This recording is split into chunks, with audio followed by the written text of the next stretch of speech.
The small town of Little Woodside, Delaware, is the kind of place most folks barely notice. It's along DuPont Highway, above Felton, below Camden, in Kent County. Blink, and you might miss it.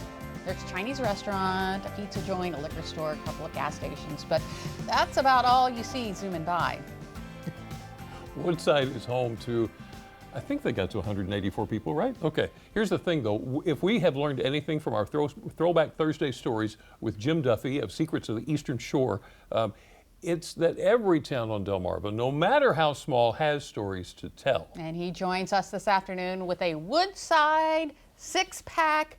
Welcome to Good Throwback afternoon. Thursday. Good afternoon. Yeah. Six-pack. Six-pack. So why Woodside?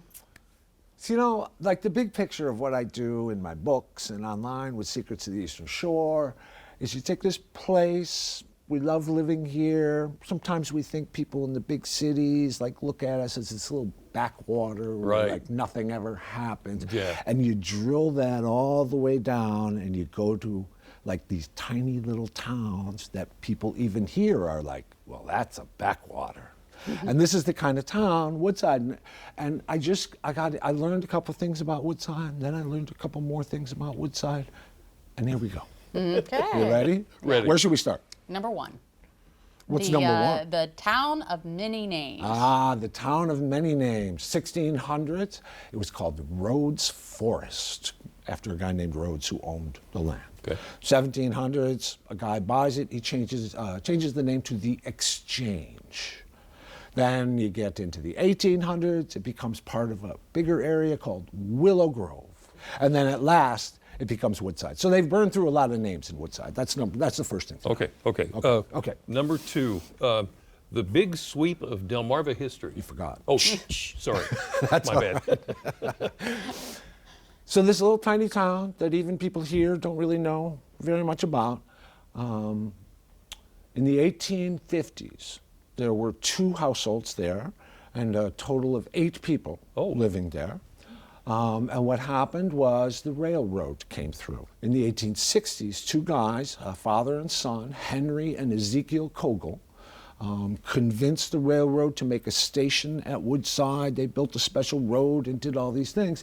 And this whole process kind of changed Delaware forever. So the railroads gave farmers the chance to get their produce up to big cities in time, and all of a sudden you've got the gigantic peach boom, and the entire Delaware economy kind of transforms, especially in this area where the farming economy was the economy. Right. This town of Woodside, with almost no one there, was the geographical epicenter of this sort of revolution in Delaware. So all these people are very much a part of that. Woodside grew. It had like 5 stores, a bunch of businesses, reached the monumental population peak of 248 people. Wow. Oh my.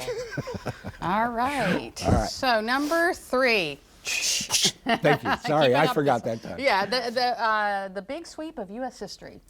Harriet Tubman sits down with a journalist in her old age in 1898 and is reminiscing about her many noble adventures on the Underground Railroad, and speaks very fondly of her experiences in Will Grove. A couple of miles outside of town, there's a monument to a guy named Samuel Burris, who was an African-American conductor on the Underground Railroad. It's at this little town, everybody walks through, drives through, thinks it's a backwater, or they blink and they miss it. Right. And the big sweep of American history and the whole fight against slavery and for freedom, they are right in the thick of it, helping people get away from slavery and up to freedom. All right? Wow. All Okay, right. number 4? Four. All right.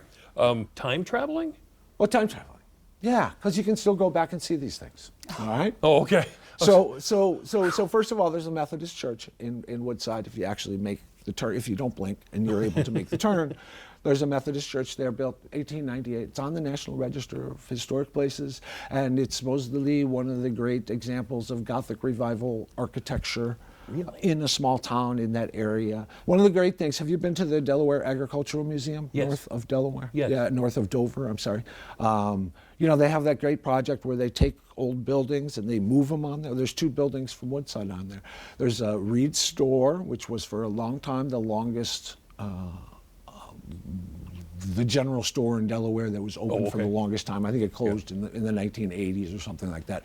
But they moved back there and they've restocked the whole thing with all the old goods and things like this. You walk in and the railroad station is there, and you can kind of step into the railroad station, look at the floorboards, think about all the peaches, and also think about whether maybe Harriet Tubman ever hopped on a train on that old station. Ooh. All right. All right.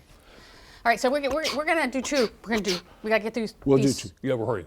Hurry. Okay. Hurry. All right. Number 5, the Marx Brothers. The Marx Brothers. This is what got me interested in Woodside. The Marx Brothers movie, Duck Soup, Groucho, becomes the ruler of the fictional country of Fredonia. Do you remember the Marx Brothers? Yeah. Hail, hail, Fredonia. That's how I got interested in this. It made me laugh so hard. I wanted to find out more about Woodside. Next. Okay, next, finally, the Woodside name. We're going to go out with a total whimper.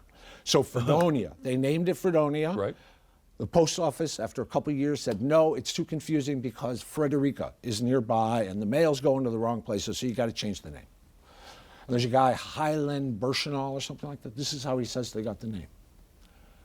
There was a pile of scrap wood next to the railroad station, at the side of the railroad station. And so they decided to call it Woodside, which is also interesting. It is the worst naming of a town story I have ever heard in my life. Jim Duffy, that was a great six-pack. That was a great six-pack. Thank you so Do much. this more often.